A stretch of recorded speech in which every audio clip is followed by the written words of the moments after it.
ஆதியாகமம் அதிகாரம் 23. சாராள் 127 வருஷம் உயிரோடிருந்தாள். இவ்வளவே சாராளுடைய வயது. கானான் தேசத்தில் உள்ள எபிரோன் என்னும் கீரியாத்தர்பாவிலே சாராள் மரித்தாள். அப்பொழுது ஆபிரகாம் வந்து சாராளுக்காக புலம்பி அழுதான். பின்பு ஆபிரகாம் பிரேதம் இருந்த இடத்திலிருந்து எழுந்து போய் ஏத்தின் புத்திரரோடே பேசி, நான் உங்களிடத்தில் அந்நியனும் பரதேசியுமாயிருக்கிறேன்.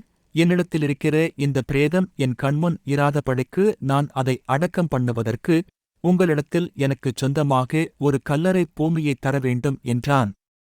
அதற்கு ஏத்தின் புத்திரர் ஆபிரகாமுக்கு பிரதியுத்தரமாக, எங்கள் ஆண்டவனே, நாங்கள் சொல்லுகிறதைக் கேளும். எங்களுக்குள்ளே நீர் மகாபிரபு.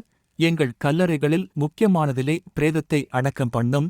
நீர் பிரேதத்தை அடக்கம் பண்ண எங்களில் ஒருவனும் தன் கல்லறையை உமக்குத் தடை செய்வதில்லை என்றார்கள்.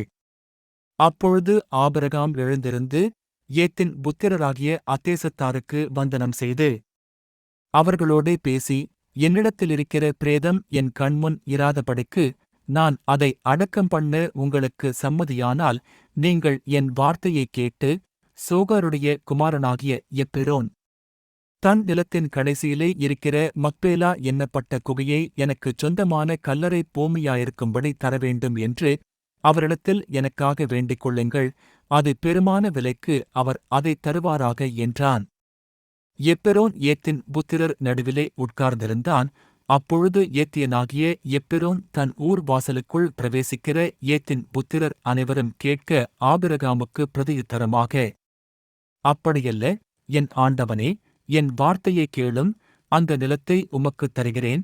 அதிலிருக்கும் குகையையும் உமக்குத் தருகிறேன். என் ஜனப்புத்திரருடைய கண்களுக்கு முன்பாக அதை உமக்குத் தருகிறேன். உம்மிடத்திலிருக்கிற பிரேதத்தை அடக்கம் பண்ணும் என்றான். அப்பொழுது ஆபிரகாம் அத்தேசத்தாருக்கு வந்தனம் செய்து, தேசத்து ஜனங்கள் கேட்க எப்பெரோனை நோக்கி, கொடுக்க உமக்கு மனதானால் என் வார்த்தையைக் கேளும். நிலத்தின் விலையை தருகிறேன். என் கையில் அதை வாங்கிக் கொள்ளும். அப்பொழுது என்னிடத்திலிருக்கிற பிரேதத்தை அவ்விடத்தில் அடக்கம் பண்ணுவேன் என்றான். அதற்கு எப்பெரோன் ஆபிரகாமுக்கு பிரதியுத்தரமாக, என் ஆண்டவனே, நான் சொல்லுகிறதைக் கேளும். அந்த நிலம் 400 சேக்கல் நிறை வெள்ளி பெறும். எனக்கும் உமக்கும் அது எவ்வளவு காரியம்? நீர் உம்மிடத்திலிருக்கிற பிரேதத்தை அடக்கம் பண்ணும் என்றான். அப்பொழுது ஆபிரகாம் எப்பெரோனின் சொல்லைக் கேட்டு ஏத்தின் புத்திரருக்கு முன்பாக எப்பெரோன் சொன்னபடியே வர்த்தகரிடத்தில் செல்லும்படியான 400 சேக்கல் நிறை வெள்ளியை அவனுக்கு நிறுத்துக் கொடுத்தான்.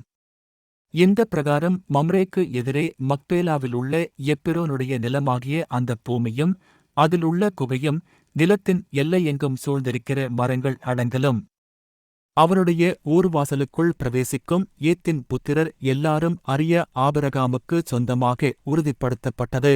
அதற்குப்பின் ஆபிரகாம் தன் மனைவியாகிய சாராளைக் கானான் தேசத்தில் எப்பெரோன் ஊர் பூமியான மம்ரேக்கு எதிரே இருக்கிற மக்பேலா என்னும் நிலத்தின் குகையிலே அடக்கம் பண்ணினான்.